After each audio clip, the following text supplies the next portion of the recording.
ನಾವೆಲ್ಲ ಬಂದಾಯ್ತು. ಇನ್ನು ನಿಮ್ಮ ಟರ್ನು. ಒಂದು ಒಳ್ಳೆ ದಿನ ನೋಡಿಕೊಂಡು ನೀವು ಎಲ್ಲ ನಮ್ಮ ಮನೆಗೆ ಬರಬೇಕು. ನೀವು ನಮ್ಮ ಮನೆ ನೋಡ್ಬೇಕಲ್ವಾ? ಖಂಡಿತ. ಇನ್ನು ಮದ್ವೆ ಮುಗಿಯೋವರೆಗೂ ಇಲ್ಲಿಂದ ಅಲ್ಲಿಗೆ ಅಲ್ಲಿಂದ ಇಲ್ಲಿಗೆ ಬಂದು ಹೋಗೋದಿದ್ದೇ ಇರತ್ತೆ. ನಾನು ಆಗಲೇ ಹೇಳಿದ್ನಲ್ಲ, ನಮ್ಮ ಮನೆ ನಿಮ್ಮ ಮನೆ ಅಂತ ಏನಿಲ್ಲ. ಇವ್ರು ಯಾವಾಗ ಮದ್ವೆಗೆ ಓಕೆ ಅಂದ್ರೋ ಆವತ್ತೇ ನಾವೆಲ್ಲ ಒಂದಾದ್ವಿ.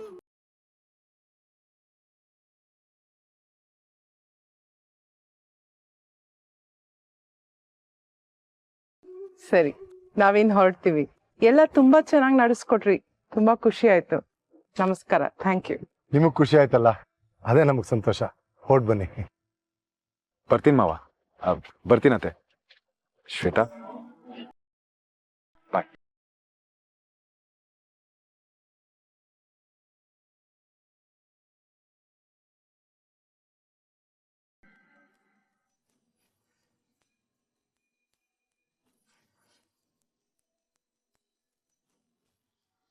ಸದ್ಯ ತೊಲ್ಗುದ್ರು.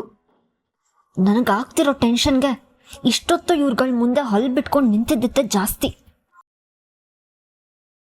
ಮದ್ವೆಗೆ ಮೊದಲೇ ಈ ಸತ್ಯ ಹೊರಗಡೆ ಬಿದ್ರೆ ನಾನು ಫುಟ್ಪಾತ್ಗೆ ಬೀಳೋದ್ರಲ್ಲಿ ಡೌಟೇ ಇಲ್ಲ.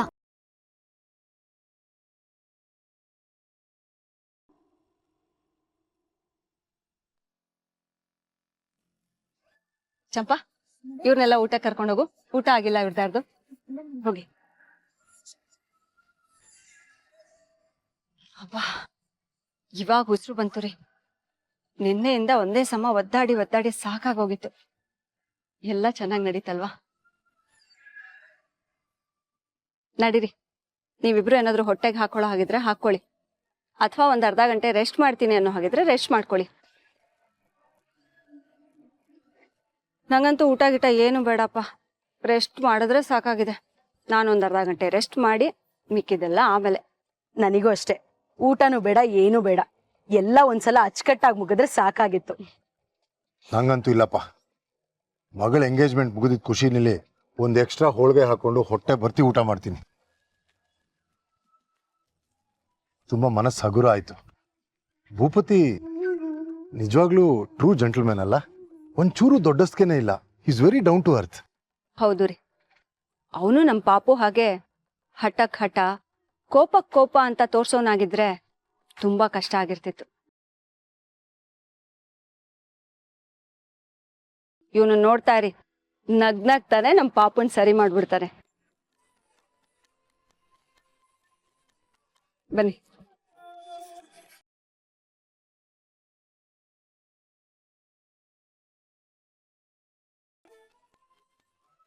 ಬಾಪುಟ, ಬೆಳಗ್ಗೆಯಿಂದ ನೀನು ಕೆಲಸ ಮಾಡಿ ಸುಸ್ತಾಗಿರ್ತೀಯ. ಏನಾದ್ರೂ ತಿನ್ಬಿಟ್ಟು ಸ್ವಲ್ಪ ರೆಸ್ಟ್ ಮಾಡುವಂತೆ.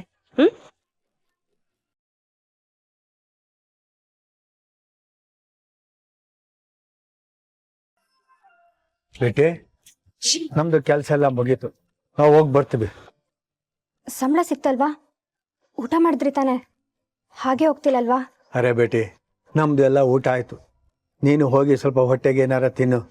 ಊಟ ಬಿಟ್ಬಿಟ್ರೆ ಮನ್ಸ್ಗಾಗಿರೋ ನೋವು ಕಡಿಮೆಗೆ ಆಗಲ್ಲ. ಯಾವುದನ್ನು ಜಾಸ್ತಿ ತಲೆಗೆ ಹಚ್ಕೋಬಾರ್ದು, ತಿಳಿತಾ? ಅದನ್ನೇ ನೆನ್ಸ್ಕೊಂಡು ಕೊರಗಬೇಡ ನಕ್ಷತ್ರ. ನೀನ್ ಹಿಂಗಿದ್ರೆ ನಮಗ್ ತುಂಬಾ ಬೇಜಾರಾಗತ್ತೆ. ನನ್ನ ಬಗ್ಗೆ ಯೋಚನೆ ಮಾಡಬೇಡಿ, ನೀವಿನ್ ಹೊರಡಿ. ನಾಳೆ ಹೋಟ್ಲಲ್ಲಿ ಸಿಗೋಣ. ಆಯ್ತು ಬೇಟಿ, ಎಲ್ಲ ಮರ್ತು ನೀನು ಮುಂಚಿನಂಗೆ ಆಗಲಿ ಅಂತ ಆ ಅಲ್ಲಾದ ಹತ್ರ ನಾನು ಕೇಳ್ಕೊತೀನಿ. ನಾಳೆ ನೀನು ಹೋಟ್ಲಿಗೆ ನಗ್ತಾ ನಗ್ತಾ ಬರಬೇಕು. ನಾವು ಬರ್ತೀವಿ ಬೇಟಿ.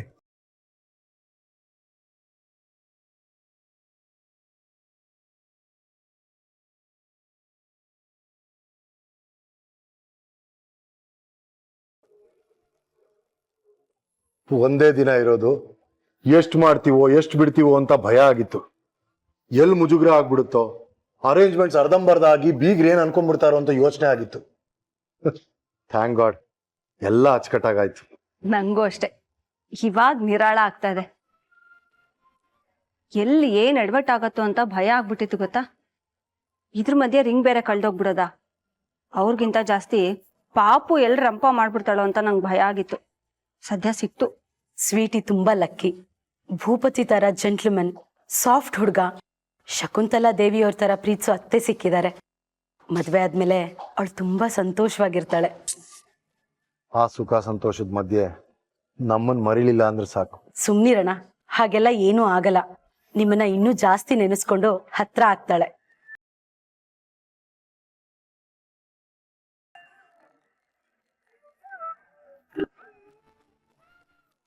ಹಾ ಹೇಳಿ ವಿನಾಯಕ್, ಎನಿ ಅಪ್ಡೇಟ್? ಹ್ಞೂ ಸರ್, ಅದೇ ನಕ್ಷತ್ರನ ಬಗ್ಗೆ ಕೇಳ್ಕೊಂಡ್ ಬಂದಿದ್ರಲ್ಲ ಲೇಡಿ, ಅವ್ರ ಅಡ್ರೆಸ್ ಸಿಕ್ಕಿದೆ ಸರ್. What, really? ಆ ಲೇಡಿ ಮನೆ ಅಡ್ರೆಸ್ ಸಿಕ್ಕಿದ್ಯಂತೆ. ಅವ್ರ ಹೆಸರೇನಾದ್ರೂ ಗೊತ್ತಾಯ್ತಾ ವಿನಾಯಕ್?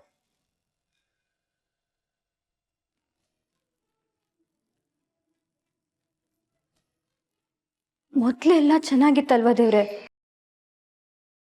ಒಂದೊಂದು ಊಟಕ್ಕಿಲ್ದೆ ಹೋದ್ರು ನನ್ನ ಮನೆ ನನ್ನೋರು ಅಂತ ಹೇಗೂ ತಕ್ಕ ಮಟ್ಟಕ್ಕೆ ಖುಷಿಯಾಗಿದ್ದೆ. ನಿನ್ಗ ತಡ್ಕೊಳಕ್ಕಾಗಿಲ್ಲ ಅಲ್ವಾ? ಅದಕ್ಕ ನನ್ನ ಈ ಸ್ಥಿತಿಗೆ ತಂದಿಟ್ಟಿರೋದು. ಯಾರಿಗ್ ಬೇಕಿತ್ತಿದೆಲ್ಲ?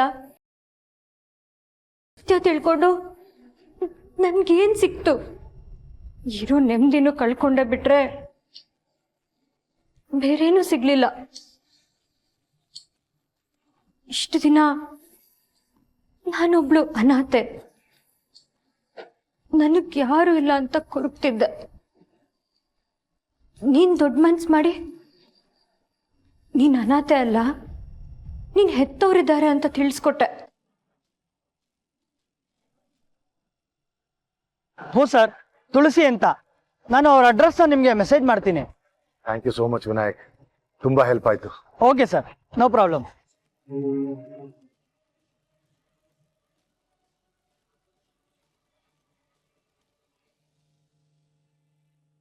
ಅಡ್ರೆಸ್ ಸಿಕ್ತಾ? ಎಸ್, ಫೈನಲಿ ಬಂದೇ ಬಿಡ್ತು.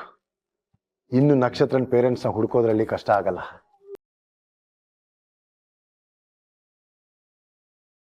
ಪಾಪು ಎಂಗೇಜ್ಮೆಂಟು ಚೆನ್ನಾಗಾಯ್ತು, ನಕ್ಷತ್ರನೂ ಗೂಡ್ ಸೇರ್ಕೊಳ್ಳೋ ಹಂಗಾಯ್ತು. ಎಲ್ಲ ಒಳ್ಳೇದಾಗ್ತಾ ಇದೆ.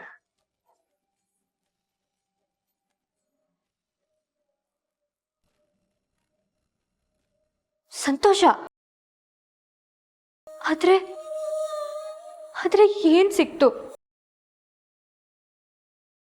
ನನ್ನ ಅಪ್ಪ ಅಮ್ಮ ನನ್ನ ಕಣ್ಮುಂದೆ ಓಡಾಡ್ತಿದ್ರು. ನಾನು ಅವ್ರ ಮಗಳಾಗಿ ಒಂದು ಕ್ಷಣದ ಮಟ್ಟಕ್ಕೂ ಅವ್ರ ಜೊತೆ ಬದುಕಕ್ ಆಗ್ತಿಲ್ಲ. ಏನೂ ಇಲ್ದೆ ಉಪವಾಸ ಇರೋದು ತುಂಬಾ ಸುಲಭ, ಆದ್ರೆ ಕಣ್ಮುಂದೆ ಎಲ್ಲ ಇದ್ದು ಬಾಯಿಗೆ ಬೀಗ ಹಾಕೊಂಡಿರೋದು ತುಂಬಾ ಕಷ್ಟ ದೇವ್ರೆ. ನನ್ನ ಸ್ಥಿತಿನೂ ಹಾಗೆ ಆಗಿದೆ. ನಾನು ಅನಾಥವಾಗಿರೋವಾಗ್ಲೇ ಎಷ್ಟೋ ಚೆನ್ನಾಗಿತ್ತು. ಈಗ ಎಲ್ಲ ಇದ್ದು ಏನು ಇಲ್ಲ ಅನ್ನೋ ತರ ಬದುಕೋ ಕಷ್ಟ ಯಾರಿಗೂ ಬೇಡ. ಅಷ್ಟು ಸಾಲದು ಅಂತ ಭೂಪತಿ ಬಗ್ಗೆ ನನ್ನ ಮನ್ಸಲ್ಲಿ ಏನೇನೋ ಆಸೆ ಹುಡ್ಸಿ ಅದನ್ನೆಲ್ಲ ಸುಳ್ಳು ಮಾಡ್ಬಿಟ್ಟೆ. ಇವಾಗ ಅವ್ನು ನೋಡ್ದಾಗೆಲ್ಲ ನನ್ ಮೇಲೆ ನನ್ಗೆ ಅಸಹ್ಯ ಆಗುತ್ತೆ. ಯಾಕ್ ದೇವ್ರೆ, ಯಾಕ್ ನನ್ ಬದುಕಲ್ಲಿ ತರ ಆಟ ಆಡ್ತಾ ಇದ್ಯಾ? ಒಂದ್ ಕಡೆ ನನ್ನ ಅಪ್ಪ ಅಮ್ಮ ನನ್ನ ಕಣ್ಮುಂದೆ ಓಡಾಡ್ತಿದ್ದಾರೆ, ಇನ್ನೊಂದ್ ಕಡೆ ನಾನ್ ಪ್ರೀತಿಸಿದ ಹುಡುಗ ನನ್ ಮನೇಲೆ ನನ್ ಕಣ್ಮುಂದೆನೆ ನಿಶ್ಚಿತಾರ್ಥ ಆಗ್ತಿದ್ದಾನೆ. ನನ್ ಕೈಲಿದೆಲ್ಲ ತಡ್ಕೊಳಕ್ಕಾಗಲ್ಲ ದೇವ್ರೆ. ಇನ್ ನೋಯಿಸ್ಬೇಡ ನನ್ನ. ನನ್ ಪಾಡಿಗೆ ನನ್ನಿರೋಗ್ ಬಿಟ್ಬಿಡು. ಸಾಕಾಗಿದೆ ನನ್ಗಿದೆಲ್ಲ.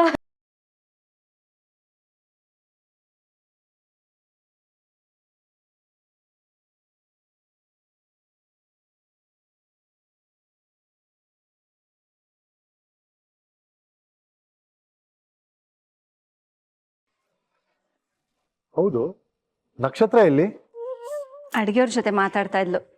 ಅವ್ರನ್ನ ಅಲ್ಲಿವರೆಗೂ ಕಳಿಸ್ಕೊಟ್ಟು ಬರಕ್ ಹೋಗಿದ್ದಾಳೆ ಅನ್ಸುತ್ತೆ. ಆ ಲೇಡಿ ಅಡ್ರೆಸ್ ಸಿಕ್ಕಿರೋದು ಅವಳಿಗೆ ಹೇಳ್ಬೇಡಿ. ನಾನು ಹೋಗಿ ಅವ್ರ ಹತ್ರ ಮಾತಾಡ್ಕೊಂಡು ನಕ್ಷತ್ರನ್ ಪೇರೆಂಟ್ಸ್ ಬಗ್ಗೆ ತಿಳ್ಕೊಂಡು ಅವಳಿಗೆ ಎಂತ ಸರ್ಪ್ರೈಸ್ ಕೊಡ್ತೀನಿ ನೋಡ್ತೀರಿ. ಹ್ಞೂ ಅಣ್ಣ, ಹಾಗೆ ಮಾಡು. ಪಾಪ ಹುಡುಗಿ ಅವ್ರ ಅಪ್ಪ ಅಮ್ಮ ಎಲ್ಲಿದ್ದಾರೆ ಅಂತ ಗೊತ್ತಿಲ್ಲದೆ ಕೊರಗ್ತಿದ್ರೆ ಅಯ್ಯೋ ಅನ್ಸುತ್ತೆ. ಪಾಪು ಮದುವೆ ಮುಗಿಯೋ ತನಕ ಅವಳ ಪೇರೆಂಟ್ಸ್ನ ಹುಡುಕ್ಬಾರ್ದು ಅಂದಿದ್ದಾಳೆ. ನಮಗ್ ಕಷ್ಟ ಆಗತ್ತೆ ಅಂತ ಅವಳ ಕನ್ಸರ್ನ್. ಆದ್ರೆ ಈಗ ತನಗ್ ತಾನೇ ಎಲ್ಲ ಗೊತ್ತಾಗೋ ಸಮಯ ಬಂದಿದೆ. ನೋಡ್ತಾ ಇರಿ, ಪಾಪು ಮದುವೆ ಅಷ್ಟೊತ್ತಿಗೆ ನಕ್ಷತ್ರ ಅವಳ ತಂದೆ ತಾಯಿನ ಕರ್ಕೊಂಬರೋ ಹಾಗಾಗತ್ತೆ.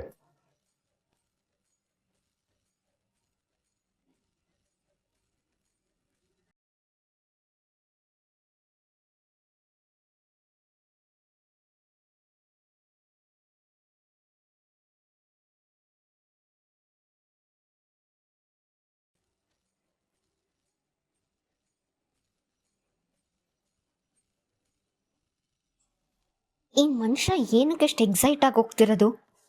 ಏನ್ ನಡೀತಿದೆ? ಇನ್ಮೇಲೆ ಯಾವುದನ್ನು ನೆಗ್ಲೆಕ್ಟ್ ಮಾಡೋಕ್ಕಾಗಲ್ಲ. ಎಲ್ಲಾದ್ರ ಮೇಲೆ ಒಂದು ಕಣ್ಣು ಇಡಲೇಬೇಕು. ಬಾರ್ಗು, ವಾಟ್ಸ್ ಹ್ಯಾಪನಿಂಗ್? ನಿಮ್ಮ ಅಣ್ಣ ಯಾಕೆ ಅಷ್ಟೊಂದು ಖುಷಿಯಾಗಿದ್ದಾರೆ? ನಕ್ಷತ್ರನ್ ಪೇರೆಂಟ್ಸ್ ಬಗ್ಗೆ ಏನೋ ವಿಷಯ ಗೊತ್ತಾಯ್ತಂತೆ. ಅದನ್ನ ವಿಚಾರಿಸೋಕೆ ಯಾರನ್ನೋ ಮೀಟ್ ಆಗ್ತೀನಿ ಅಂತ ಹೋಗ್ತಿದ್ದಾನೆ.